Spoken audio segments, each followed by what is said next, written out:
ناظرین گرامی، یہ کہانی بڑی ہی عبرت انگیز اور دل دہلا دینے والی ہے۔ کہانی ایک امیر زادی کی ہے، اور جیسا کہ دیکھنے میں آتا ہے کہ اکثر و بیشتر یا زیادہ تر امیر گھرانے کی لڑکیاں بگڑی ہوئی ہوتی ہیں۔ کچھ ایسا ہی معاملہ اس لڑکی کے ساتھ بھی تھا۔ یہ لڑکی پڑھی لکھی تھی، مگر کچھ حرکتوں میں کچھ زیادہ ہی زیادتی کر چکی تھی، اور پھر ایک وقت وہ آیا کہ جس کے آنے کا کسی کو پتہ نہیں ہو، یعنی موت کا وقت۔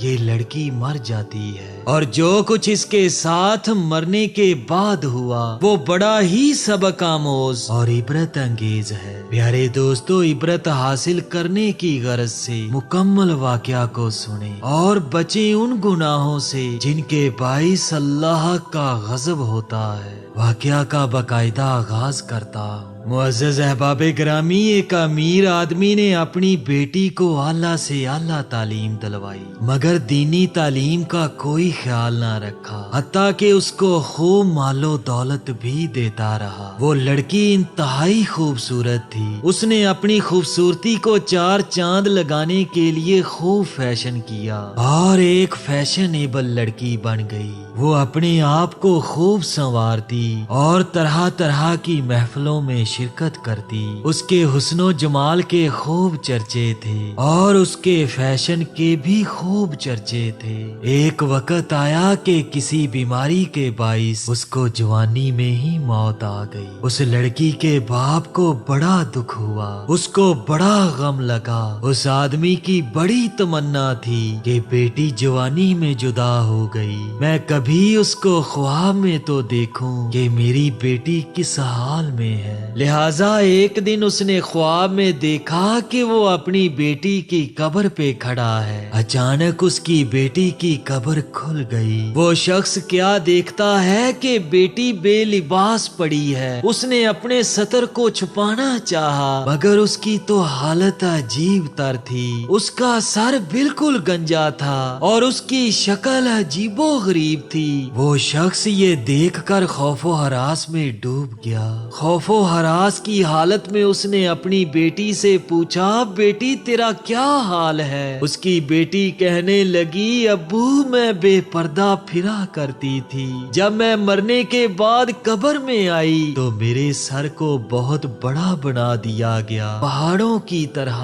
میرا ہر بال بڑھ کے درخت کی طرح بنا دیا گیا، جس کی شاخیں زمین میں دور تک پھیلی ہوتی ہیں۔ ابو جان، پھر فرشتے آئے، انہوں نے میرے ایک ایک بال کو نوچا، جس طرح بڑھ کے درخت کو کھینچ لیں تو زمین میں گڑھے پڑ جاتے ہیں۔ ابو جان، جب انہوں نے میرے بالوں کو نوچا تو میرے بالوں کو نوچنے کی وجہ سے میرے سر میں بڑے بڑے گڑھے پڑ گئے، اس لیے میرے سر کی جلد بھی چلی گئی، فقط ہڈی ہے جو آپ دیکھ رہے ہیں۔ اس شخص نے روتے ہوئے کہا، بیٹی تمہارا چہرہ بھی وہ نہیں۔ وہ لڑکی کہنے لگی، ابو جان آپ دیکھ رہے ہیں کہ آپ کو میرے دانت نظر آ رہے ہیں، ہونٹ نہیں ہیں۔ اس کی وجہ یہ تھی کہ میرے ہونٹوں پہ سرخی لگی رہتی تھی اور میں اسی حالت میں وضو کر کے نمازیں پڑھ لیا کرتی تھی۔ ابو جان، یہاں قبر میں فرشتے آئے، انہوں نے کہا تو طہارت کا خیال نہیں رکھا کرتی تھی، تیرا غسل بھی نہیں ہوتا تھا، چنانچہ انہوں نے میری سرخی کو جو کھینچا،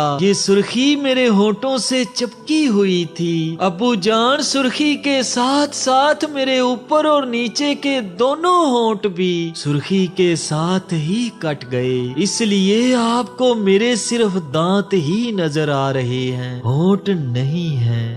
روتے ہوئے باپ نے کہا، بیٹی تیرے ہاتھوں کی انگلیاں زخمی نظر آتی ہیں۔ لڑکی نے کہا، ابو جان میں ناخن پالش لگایا کرتی تھی اور اسی حالت میں نماز پڑھا کرتی تھی۔ ابو جان، مرنے کے بعد اس قبر میں فرشتے آئے، وہ فرشتے مجھے کہنے لگے تیرے ناخنوں کو ہم ضرور کھینچیں گے۔ انہوں نے میرے ایک ایک ناخن کو کھینچا۔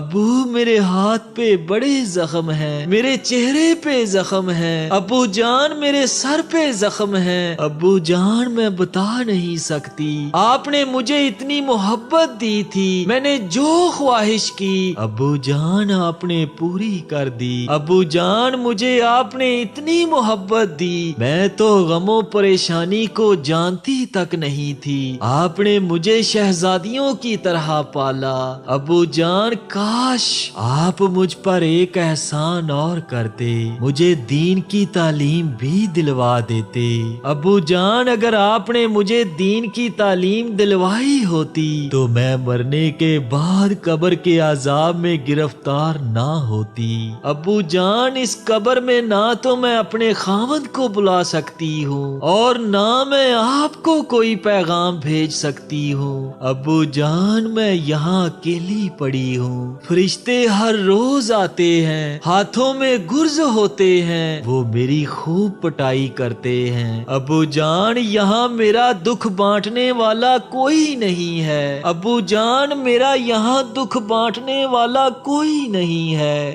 لڑکی رو رہی تھی، گڑ گڑا رہی تھی، وہ شخص خوف و ہراس میں ہڑبڑا کر اٹھ کھڑا ہوا، جب اس کی آنکھ کھلی تو اس کو احساس ہوا کہ میری بیٹی تو قبر کے عذاب میں مبتلا ہے، وہ شخص خوب رویا، اس نے اللہ تعالی سے توبہ و استغفار کی اور اس بات پر ندامت کرنے لگا کہ میں نے اپنی بیٹی کو دین کی تعلیم کیوں نہ دلوائی، اس کے بعد وہ اپنی بیٹی کے لیے ہمیشہ دعا کیا کرتا تھا اور اللہ تعالی سے رو رو کر یہ کہتا تھا کہ اے اللہ مجھے معاف فرما دے، اے اللہ میری بیٹی سے قبر کے عذاب کو دور فرما دے، اے اللہ میری بیٹی کو بخش دے۔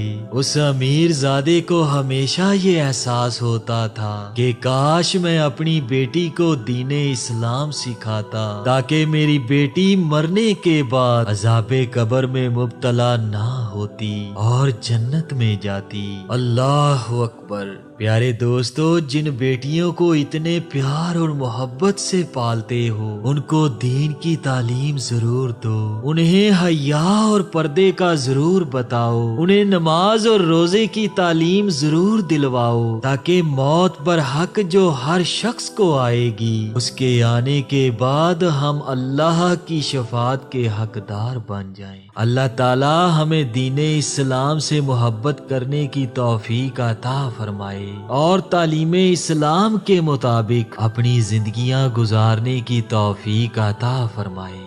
آمین ثم آمین۔